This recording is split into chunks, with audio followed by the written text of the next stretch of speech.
안녕하세요. 저는 올해 들어 15년차 주부가 된 여자입니다. 요즘 시대에도 부모님께 차별을 당하며 살아가시는 분들이 계신가요? 저는 남아선호 사상이나 장남이 최고라며 다른 자식들 차별하는 게 조선시대에만 있는 일인 줄 알았어요. 아무래도 시대가 많이 바뀌었고 생각하는 것들도 많이 바뀌어서 10월드는 옛말인 줄 알았거든요. 제 주변 친구들도 10월드 없이 친부모님처럼 같이 쇼핑도 하고 여행도 가면서 가깝게 지낸다고 하는데 왜 하필 저희 시부모님만 아직도 조선시대에 머물고 계실까요? 맞아요. 오늘 제가 이렇게 사연을 쓰게 된 이유도 차별이 심하신 시부모님 이야기를 하기 위해서예요. 저희 시댁은 아들만 셋씩이나 있는 집안이에요. 그 중에서도 저희 남편은 늦둥이까지는 아니고 형들과 나이 차이가 조금 있는 막내였어요. 보통 부모님들은 함께 있을 수 있는 시간이 비교적 짧은 막내를 더 이뻐하잖아요. 하지만 저희 시부모님은 둘째와 막내는 거들떠보지 않고 오로지 장남만 이뻐하세요. 늘 장남이 최고다, 장남밖에 없다는 말을 달고 다니죠. 그렇다고 큰 아주버님께서 대단한 직장에 다니고 엄청나게 효도를 잘하는 것도 아니에요. 그 나이 되도록 번번한 직장도 없고 겨우 밥벌이를 하고 살 정도로 무능력한 사람이에요.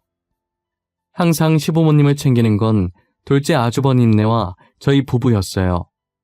생활비나 용돈도 물론 저희들이 매달 꼬박꼬박 가져다 드렸죠.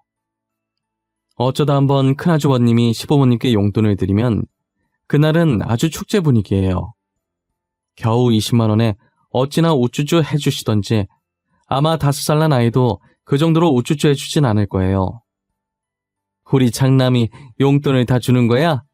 힘들게 일해서 번 돈일 텐데 부모한테 줄 생각을 다 하고 이거 아까워서 우리가 어떻게 쓴다니? 나는 이거 절대 못 써. 압류 절대 못 쓰지. 나도 이거 고이 모셔놓을 거야. 이 돈을 어떻게 써? 장남이 준 돈인데. 에이, 어머니 아버지도 참. 그거 얼마나 된다고 부끄럽게. 그냥 쓰세요. 다음에도 돈 벌어서 또 용돈 드릴게요. 누가 보면 20만 원이 아니라 20억을 준 줄 알겠어요. 더구나 매달 주는 것도 아니고 몇 달에 한 번 정말 간혹 주는데도 저 난리를 치세요. 저희가 매달 주는 용돈이 60인데 그건 당연하게 받고 고맙다는 말씀도 절대 안 하시거든요. 그런데 20만 원에 저 정도로 오버할 일인가 싶은 생각이 들었어요. 도대체 왜 이렇게 장남만 이뻐하는지 모르겠더라고요. 혹여나 제가 시댁 식구를 모르던 시절에 작은 아주버님과 남편이 말썽을 많이 피워서 저러나 했어요. 한 번은 차별이 너무 심한 것 같길래 남편한테 하소연을 한 적도 있었어요. 오빠, 어머님, 아버님 해도 해도 너무한 거 아니야? 큰아주버님만 왜 그렇게 이뻐하셔? 작은 아주버님이랑 오빠가 옛날에 말썽 많이 피웠었어? 그래서 저러시는 거야? 우리 말썽 피운 적 없는데. 사춘기도 없이 컸어. 오히려 말썽은 큰형이 피웠지. 우리 부모님 큰형 때문에 학교에도 많이 불려갔었지. 말도 마. 아니 말썽도 피우고 잘난 것도 없는 아주버님을 왜 그렇게 이뻐하시는데? 나였으면 말썽도 안 피워 매달 용돈도 꼬박꼬박 줘. 작은 아주버님이나 당신을 더 이뻐했을 것 같은데. 큰형이 장남이라서 그래. 우리 부모님 되게 가부장적인 분들이거든. 거기다 남아선호 사상까지 있으신 조선시대 분들이지. 나도 가끔 우리 부모님 보고 있으면 답답해. 작은 아주버님이랑 오빠는 서운하지 않아? 매번 이렇게 큰아주버님이랑 차별 당할 때 말이야. 나는 시댁만 가면 항상 짜증나. 매번 자식들 차별하고 며느리까지 차별하잖아. 나는 그냥 그러려니 해. 평생을 이렇게 살아왔으니까. 나이 있으신 분들이잖아.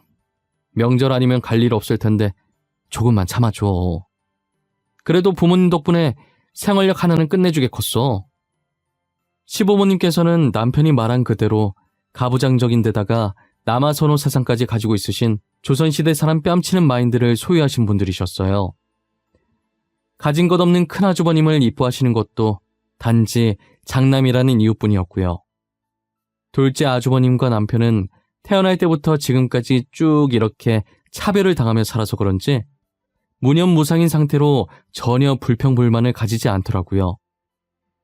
늘 차별받으며 살아오다 보니 학창시절 용돈 같은 것도 만약에 큰형님한테 5만 원 주면 작은 아주버님과 남편에겐 5천 원씩 주고 그러니까 남들보다 아르바이트를 일찍 시작했대요. 사회생활 일찍 해봤고 덕분에 생활력이 강해졌다고 긍정적으로 생각하더라고요. 이걸 좋아해야 하나 말아야 하나 싶은데 남편이 너무 해맑게 웃으면서 말하니 좋은 게 좋다고 저도 그냥 웃고 넘겼어요. 남편은 시부모님이 간혹 잘해주시면 자신들한테 부탁할 게 있나 싶을 정도래요. 오히려 지금처럼 아무 간섭 안 하는 게 더 편하다고 하더라고요. 저는 명절 때만 시부모님을 잠깐 보는 거긴 하지만 그 잠깐도 너무 싫었어요. 시부모님은 자신들이 배 아파 낳은 자식도 차별하는데 며느리라고 차별하지 않는다는 법이 없었죠. 당연히 둘째 형님과 저도 똑같이 차별을 당하고 있었어요. 끼리끼리라는 말이 있듯이 큰형님도 큰아주버님처럼 가진 것 없고 할 줄 아는 것 없는 사람이에요. 하지만 저희 시부모님은 큰며느리라고 큰형님을 큰아주머니만큼이나 끔찍히 아끼세요.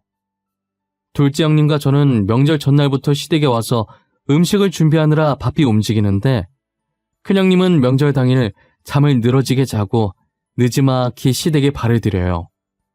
그리고 얄밉게 저희한테 대충 손짓으로 인사하고 저희가 만들어 놓은 음식을 집어먹기 바쁘죠.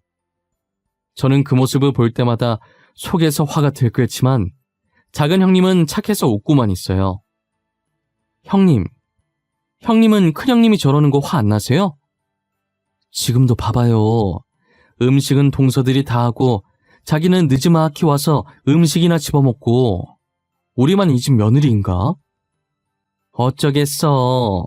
어머님께서 큰형님 많이 아끼시잖아. 어쩔 수 없지. 1년에 딱 2번. 명절 이틀만 눈 꼭 감고 버텨보자. 이제껏 잘해왔잖아. 남편이랑 똑같은 말 하시네요. 저희 남편도 명절만 좀 참아달라고 하던데. 형님은 저 없을 때 어떻게 했어요? 이 많은 걸 설마 형님 혼자 다 했어요? 아무래도 그랬겠지? 내가 제일 먼저 결혼해서 당연히 혼자 했던 거라 형님이 있으나 없으나 달라질 건 없었어. 대신 동서가 들어오면서 내가 조금 편해지긴 했지. 진짜 이 많은 걸 형님 혼자 하셨단 말이에요? 지금 이렇게 2명이서 해도 힘든 걸? 형님도 대단하세요. 저 같았으면 앞치마 벗고 뛰쳐나갔어요. 그래도 우리 남편이 나한테 잘하니까 겨우 2번 보는 시부모님 때문에 이혼할 순 없잖아. 그냥 한 귀로 듣고 흘리면서 대충 웃어주면서 참는 거지. 아마 동서도 적응되면 신경 안 쓰일 거야. 작은 형님은 명절만 잠깐 버티면 된다면서 저희 남편과 똑같은 말을 했어요. 저 빼고 다 착해서 시부모님이 차별을 해도 자신들이 참으면 된다고 웃어 넘겼어요. 저만 혼자 속에서 열불이 끓어오르고 있는 거죠. 이대로 있다간 언제 한 번은 정말 제대로 터지겠다는 생각이 들었어요. 큰형님은 이런 저의 마음을 아는지 모르는지 계속 저희 앞에 알짱거리면서 손가락으로 튀김이나 전을 뒤적거리면서 주워 먹고 있었어요.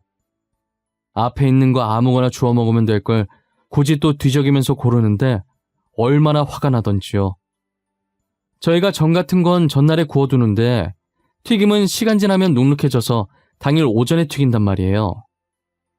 오전에 일찍 일어나 어제 하루 종일 음식 준비한다고 피곤한 몸 이끌고 튀김을 튀기고 있는데 자기 집에서 늦게까지 자고 온 형님이 저러고 있으니 갑자기 짜증이 올라왔어요. 저는 일부러 큰형님 앞에서 튀김을 집던 집게를 탁 소리 나게 힘껏 내려놨어요. 거의 던졌다고 볼 수 있을 만큼 신경질적으로 내려놓았죠. 옆에서 큰형님이 먹은 튀김 채우고 있던 작은 형님은 놀라서 움찔거리고 큰형님도 전을 집으려던 손을 멈추고 동서들 고생하는데 자기는 잭이라도 닦아줘야겠다며 거실로 슬금슬금 나가시더라고요. 잭이 닦는 일이 별로 어려운 일은 아니지만 뭐라도 한다고 하니 화를 조금 가라앉혔어요.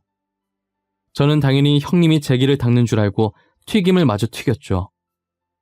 그런데 웬걸? 튀김을 다 튀기고 거실로 나가니까 제기를 시어머니께서 닦고 있는 거예요. 제기를 닦고 있는 시어머니와 깨끗해진 제기를 옮기는 시아버지, 그리고 소파에 앉아 TV를 보며 웃는 큰아주버님과 큰형님. 제 눈앞에 펼쳐진 이 그림이 맞는 건가요? 잘못돼도 한참 잘못된 그림 아닌가요? 어디서부터 잘못됐길래 이런 상황이 펼쳐지게 된 것일까요? 분명 제기를 닦겠다고 거실로 나갔던 큰형님은 어느새 소파에 앉아서 개그 프로그램을 켜놓고 배꼽 잡으며 웃고 있고, 며느리 대신 시부모님이 제기를 닦고 있는 어처구니 없는 이 상황 말이에요. 저만 지금 이해가 안 되나 싶어서 얼빠져 있는데, 저를 뒤따라 나오던 작은 형님도 그 모습을 보고선 한숨을 한번 내쉬더니 그럴 줄 알았다는 듯 고개만 좌우로 흔드시더라고요. 어머님, 아버님, 지금 뭐하고 계시는 거예요? 왜 제기를 두 분이서 닦고 계세요? 너는 막내가 돼서 어디 손이인 큰형님한테 제기 닦으라고 시켜? 차라리 나한테 닦으라고 하지 그랬니? 음식 하나 한다고 그렇게 유세를 떨어? 큰형님이 그래요? 제가 시켰다고요? 저 큰형님한테 제기 닦으라고 시킨 적 없어요. 큰형님이 알아서 제기 닦겠다고 거실로 나간 거지. 큰형님, 제 말이 틀려요? 막내야, 그만하거라. 며느리가 시애미한테 따박따박 말대답하는 거 보기 좋지 않구나. 그리고 어디 손아래 사람이 손이 사람한테 화를 내나? 아유, 좋은 날 다들 왜 이러실까. 다들 그만하세요. 간만에 가족끼리 모였는데. 동서, 일하느라 힘들었지?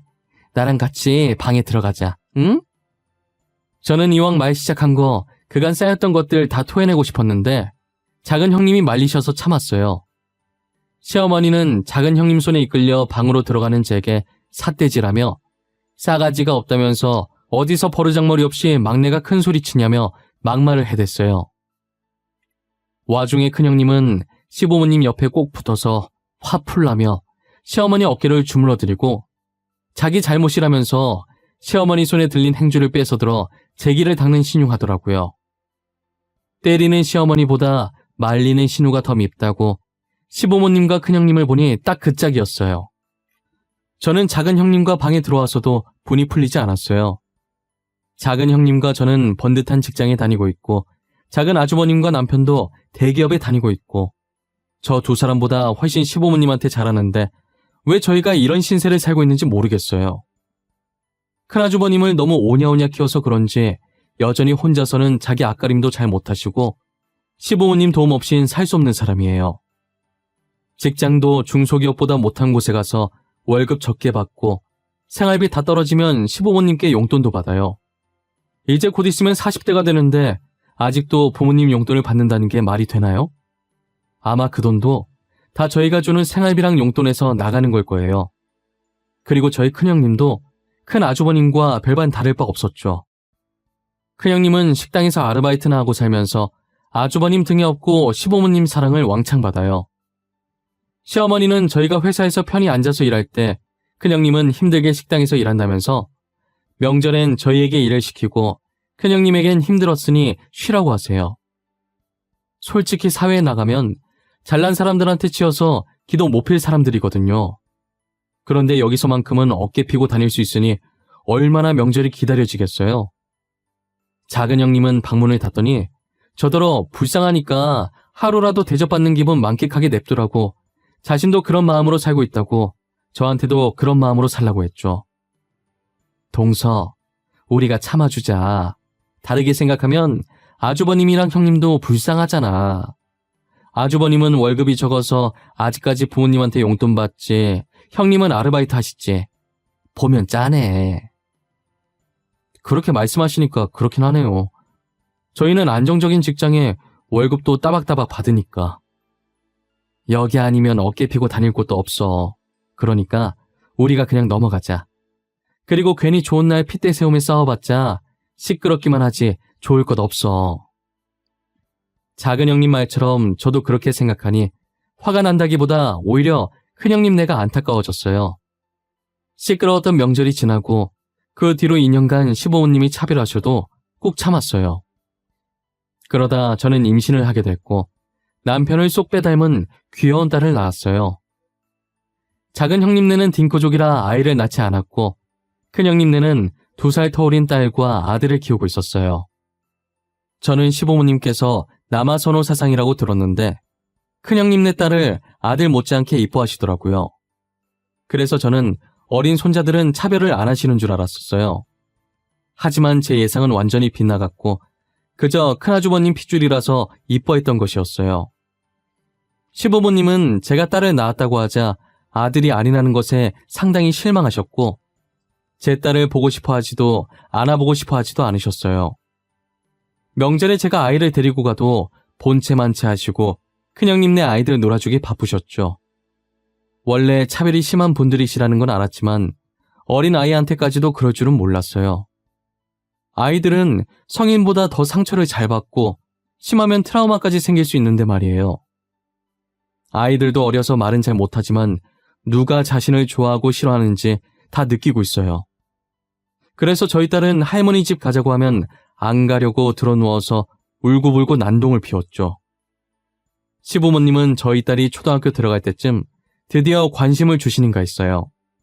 이제 초등학교 들어갈 나이 아니냐며 어느 학교 갈지 정했냐고 물어보셨죠. 주영이 내년에 초등학교 들어가지? 어디 학교 들어갈지 정했니? 지금부터 천천히 준비해야 할 때 아닌가? 아직까지 확실히 정해진 건 없는데 집이랑 가까운 초등학교 가지 않을까 싶어요. 저희가 등하교 시킬 수 있는 곳으로요. 아마 땡땡 초등학교에 갈 확률이 높을 것 같아요. 땡땡 초등학교? 거기를 보낸다고? 안 된다, 거기는 절대 안 돼. 차라리 세모 초등학교는 어떠니? 거기도 너네 집이랑 가까워서 괜찮을 것 같은데. 왜 그러세요? 땡땡 초등학교에 가면 안 되는 이유라도 있어요? 거리로 따지자면 땡땡 초등학교가 더 가까운걸요. 그 학교 시영이가 가기로 했다. 그러니까 주영이는 다른 학교 보내. 괜히 같은 학교 가서 비교당하면 어쩌니. 우리 시영이가 더 잘하면 주영이가 창피당할 것 아니니. 시어머니는 저희 딸이 좋아져서 관심을 가지는 게 아니었어요. 큰형님네 아들과 동갑인 저희 딸이 큰형님네 아들과 같은 학교에 가게 될까봐 걱정된 것이었어요. 당연히 큰형님네 아들이 저희 딸보다 더 공부 잘할 거라고 생각하고 계셨고 성적으로 비교당하면 얼마나 쪽팔린 일이냐고 그러시더라고요. 그 말을 가만히 듣고 있는데 어찌나 어처구니가 없던지요. 저는 아랑곳하지 않고 원래 보내려고 했던 학교에 보냈어요. 그렇게 저희 딸과 큰형님네 아들이 같은 학교에 입학을 하게 됐어요. 운명의 장난 같게도 저희 딸과 큰형님네 아들이 같은 반에 들어가게 된 거예요. 시부모님에게 사랑을 받던 조카는 버릇이 나빴는데 집에서 하던 대로 학교에서도 딸을 괴롭혔었나 봐요. 그런데 저희 딸은 당한 게 한두 번이 아닌지라 자신에게 어떻게 하든 조카를 다 무시했다더라고요. 딸을 이용해서 자신이 센 사람임을 증명하고 친구를 사귀려고 했는데 오히려 딸이 조카를 무시하고 다니면서 친구들이 멋있다고 말 걸고 그랬대요. 졸지에 조카는 낙동강 오리알 신세가 되었고 자존심은 있어서 저희 딸에게 같이 놀자고 말도 못했죠. 그게 큰형님 귀에 들어갔고 큰형님은 하소연하듯 시부모님께 말한 거예요. 너는 애 가정교육을 어떻게 시키는 거냐? 도대체 어떻게 시켰길래 나쁜 버릇을 들인 거냐고. 못된 짓은 빨리 배운다더니 네 딸이 학교에서 우리 손자 왕따 시킨다면서? 저희 딸이 시영이를 왕따 시킨다고요? 아니에요. 무슨 소리를 하시는 거예요? 어디서 뭘 듣고 이러시는 건지는 모르겠지만 오히려 시영이가 저희 딸 괴롭히고 다닌다고요. 시영이한테 직접 들었는데 그럼 우리 손주가 거짓말 했다는 거니? 니네 딸이 왕따 시킨다고 애가 아주 울고불고 난리도 아니야. 시영이가 직접 말했다고요? 어머님, 아니에요. 절대 아니에요. 그 반대 상황이라고요. 시영이가 학교에서 저희 딸 괴롭히고 다녔다니까요? 내가 이 사달 날 줄 알았어. 그래서 같은 학교 보내지 말라고 했던 건데 결국 일을 치는구나. 하긴 엄마 닮았으니 성질이 드셀 수밖에 없지. 시어머니는 제 말을 들으려고 하지도 않고 조카 말만 듣고 저와 딸아이를 나무랐어요. 계속 아니라고 해봤자 제 말은 믿어주지 않을 걸 알아서 이제 그냥 해탈의 경지에 이르렀어요. 옆에서 듣고 있던 딸아이도 자신이 피해자라며 억울해하긴 마찬가지였어요. 딸아이가 다음날 학교에 갔더니 조카가 자신을 보자마자 메롱을 했다는 거예요. 메롱하는 조카를 보고 딸은 제가 조카 때문에 시어머니께 혼나던 게 생각이 나서 잠시 울컥했는데 괜히 조카에게 한 방 먹이려다가 제가 더 혼날까봐 참았다고 하더라고요. 대신 코를 납작하게 하고 싶어서 공부를 엄청나게 열심히 했대요. 첫 성적표를 받았는데 딸아이가 반에서 1등을 하고 전교에서는 3등을 했더라고요. 조카는 어떻게 됐냐고 물어봤더니 딸이 손으로 입을 막으면서 웃더니 반에서 3등을 했다는 거예요. 제가 그래도 잘했네 라고 했더니 아니라고 뒤에서 3등이라면서 배꼽 잡고 웃더라고요. 솔직히 저도 뒤에서 3등이라는 말에 푹 하고 웃었다가 그래도 할머니 집 가면 그 얘기 꺼냈다간 혼나니까 입 조심하고 그 얘기가 다른 사람 통해서 밖으로 나오게 되더라도 절대 웃지 말라고 했어요. 조카는 자신의 성적을 보고 충격을 받았는지 학교에서 공부를 엄청 열심히 한다더라고요. 정말 열심히 했는지 다음 시험에는 전교 20등 했다는 거예요. 저희 딸은 여전히 반에서 1등이고 전교에서는 2등을 했고요. 조카는 저희 딸을 라이벌로 생각하고 공부를 악착같이 했어요.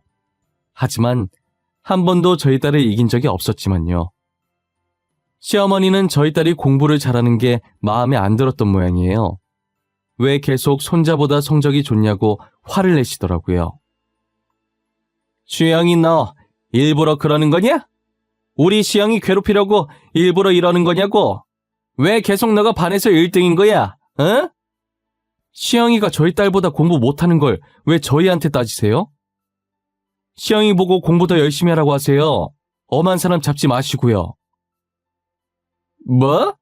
너 지금 말 다 했어? 너네 분명 뭔가 있어. 너 설마 선생 매수했니? 니네 딸 1등 만들어달라고 돈 찔렀냔 말이야. 아님 컨닝이라도 한 거야? 어머님, 말이 너무 심하시네요. 적당히 좀 하세요. 도대체 언제까지 이러실 생각이세요? 어머님이 이러실 때마다 정말 지치네요. 이만 일어나 볼게요. 저는 딸아이를 데리고 집으로 갔고 시어머니는 어른이 말하는데 일어난다고 화를 내셨어요.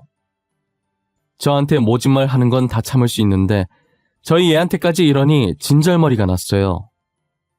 그날 있었던 일을 전부 남편한테 말했고 남편도 화가 나서 시어머니한테 전화해서 따지더라고요. 아무리 손자가 더 좋다지만 남의 자식한테 상처 주면서까지 그래야겠냐면서요.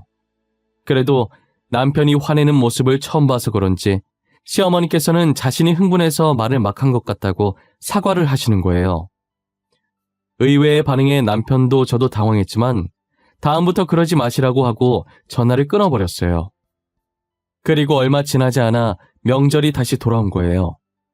작은 형님과 저는 음식 준비를 끝마치고 방으로 들어왔고 시어머니는 저희 딸을 부르더라고요. 평소와 다르게 엄청 상냥하게 부르길래 무슨 일로 불렀나 살짝 쳐다봤어요. 시어머니는 딸을 보고 웃으시면서 무어라 말을 하더니 세탁기 앞으로 데리고 가더라고요. 그러더니 딸한테 세탁기 작동법을 알려주시더니 안방에 가서 빨래들 가지고 오라는 거예요. 딸은 일단 할머니가 시키시니 군말 없이 빨래를 가지고 왔어요. 시어머니는 딸이 가져온 빨래를 보더니 아까 알려준 대로 해보라고 하는 거예요. 주영아, 아까 할미가 알려준 거 기억하지? 그거 그대로 한번 해볼래? 빨래는 이렇게 하는 거야. 앞으로 너가 할미 집 오면 이렇게 알려준 대로만 하면 돼. 알겠어? 어머님, 지금 뭐 하시는 거예요? 저희 딸한테 뭘 시키는 거냐고요? 빨래하는 걸 왜 가르쳐주고 계세요? 그리고 왜 여기 오면 이걸 해야 하는 건데요? 아이 깜짝이야. 주영이 애미 언제부터 여기 있었냐? 아니, 어차피 그면 다 하게 될 건데 일찍 알려두면 좋지 않니? 그냥 이런 게 있다는 거 알려주고 있었어. 거짓말 치지 마세요. 어머님이 좋은 의도로 알려주셨겠어요? 퍽이나요. 저희 딸 부려먹으려고 가르치시는 거잖아요. 주영이 이제 겨우 8살이에요. 예. 누가 보면 내가 못된 거 가르치는 줄 알겠어. 집안일 좀 가르치는 게 그렇게 잘못했니? 내가 애를 잡아먹기를 했어? 뭘 했어? 겨우 빨래 설거지 가르쳤어. 그럼 큰형님네 딸한테도 알려주셨어요? 아니잖아요. 저희 딸한테만 이러는 거잖아요. 시어머니가 아직 어린 저희 딸에게 벌써부터 집안일을 시키려고 하는 거예요. 학교 생활이나 성적으로 화내는 거 다 참을 수 있었어요. 하지만 이건 시어머니께서 도가 지나친 것 아닌가요? 초등학교 입학한 지 이제 겨우 반년 조금 지난 애한테 집안일이라뇨. 시어머니는 어차피 커서 해야 할 거 미리 알려주는 것뿐이라고 했지만 큰형님 딸한테는 집안일 가르친 적 단 한 번도 없었어요. 시어머니 말대로라면 큰형님 딸한테도 알려줘야 하는 게 맞지 않나요? 저는 결국 못 참고 시어머니께 소리를 질렀고 제 목소리에 다들 이쪽으로 몰려들더라고요. 딸은 무서워서 제게 달려와 제 다리만 붙잡고 뒤에 숨어 있었고 남편은 무슨 일이냐고 물었어요. 저는 남편에게 전부 다 말했고 남편도 더 이상 못 참겠는지 시어머니한테 소리를 지르더라고요. 차별하는 건 우리면 족하지 않냐고 왜 어린애까지 건드냐고 하면서요. 다시는 시댁과 연락하지 않겠다고 생활비도 용돈도 주지 않을 거라고 하면서 남편은 저와 딸을 데리고 시댁에서 나왔어요. 저희는 정말 시댁과 연을 끊고 지냈으며 생활비도 일체 주지 않았어요. 그렇게 몇 년이라는 시간이 흘렀고 둘째 형님과는 연락을 하고 지내서 간간히 시댁 소식을 듣긴 했어요. 지금 시댁도 그렇고 큰형님도 그렇고 큰 아주머님 때문에 제정신이 아니라고 하는 거예요. 할 줄 아는 것도 없고 가진 것도 없는 양반이 헛바람이 들어서 갑자기 사업을 하겠다고 날뛰었고 시부모님은 장남하고 싶은 거 다 해봐야 한다면서 있는 돈 없는 돈 다 끌어서 줬나 봐요. 큰아주버님께 헛바람 넣은 게 큰아주버님 친구분이셨고 돈만 주면 알아서 다 해주겠다는 말만 믿었는데 결국은 친구한테 사기당해서 그 돈을 다 날려먹었다나 봐요. 시부모님이 큰아주버님께 준 돈에 갯돈도 포함되어 있었나 봐요. 그래서 급한 대로 시댁을 팔고 갯돈 채워놓고 시부모님은 월세로 이사를 갔다더라고요. 게다가 큰아주버님이 큰돈 만져보겠다고 형님 몰래 집을 담보로 대출받아서 집은 경매로 넘어갔고 오갈 곳 없어지자 시부모님께 빌부터 산다고 하더라고요. 그렇게 애지중지 여기던 큰아주버님이 사고를 치고 다니고 결국 고생하는 건 시부모님이었어요. 큰아주버님이 사고를 치고 당연히 스트레스 받은 건 작은 아주버님네였어요. 시부모님은 큰아주버님이 친 사고를 작은 아주버님 보고 수습해달라고 하신 거예요. 작은 아주버님과 작은 형님은 정말 온순하고 착하신 분들이었어요. 저와 남편은 건들지만 않으면 괜찮지만 조금이라도 건들면 욱하는 성격이었거든요. 그래서 시부모님께 할 말 다 하고 그랬는데 작은 아주버님네는 싫은 소리 절대 못하세요.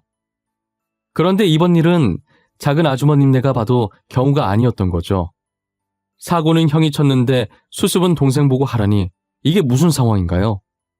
한두 살 먹은 어린애도 아니고 그렇다고 감당 가능할 자그마한 사고가 터진 것도 아니니 말이에요. 작은 아주버님은 처음으로 시부모님 부탁을 거절했다더라고요. 그랬더니 시부모님이 작은 아주머님네 찾아가서 돈 달라고 행패 부리고 말이 아니었다고 하는 거예요. 결국 이대로는 안 되겠다 싶어서 작은 아주머님네도 시댁과 연을 끊어버리고 이사를 갔다고 하더라고요. 계속 연락이 와서 전화번호를 바꿀까 하다가 일 때문에 바꾸진 못하고 시댁 식구들을 차단했대요. 그리고 저도 몰랐는데 제가 잠시 친구랑 놀러 갔을 때 시부모님이 저희 집에도 찾아왔었다더라고요. 누군가 문을 부서져라 두드리길래 남편이 인터폰으로 확인했는데 시부모님이어서 어이가 없었대요. 철판을 얼마나 깔았길래 저희 집에 다 오냐고 하면서요. 당연히 남편은 집에 아무도 없는 척을 했고 하도 시끄럽게 문을 두드리고 소리 지르니 주민들이 신고해서 시부모님은 경찰에 끌려나갔다더라고요. 작은 아주버님네도 저희도 이젠 시부모님이라고 하면 정말 치가 떨려요. 저희 딸한테 한 행동을 생각하면 우연이라도 마주치고 싶지 않아요. 저는 절대 시부모님처럼 살지 않겠다고 다짐했어요. 뿌린 대로 거둔다와 같은 말처럼 남에게 상처를 주게 되면 언젠간 다 자신에게 돌아가는 법이에요. 여러분들도 남 괴롭혔다가 나중에 후회하지 말고 나 자신을 위해서 열심히 살아가길 바랍니다. 오늘 하루도 행복하게 보내시길 바라며 지금까지 제 사연 들어주셔서 진심으로 감사합니다.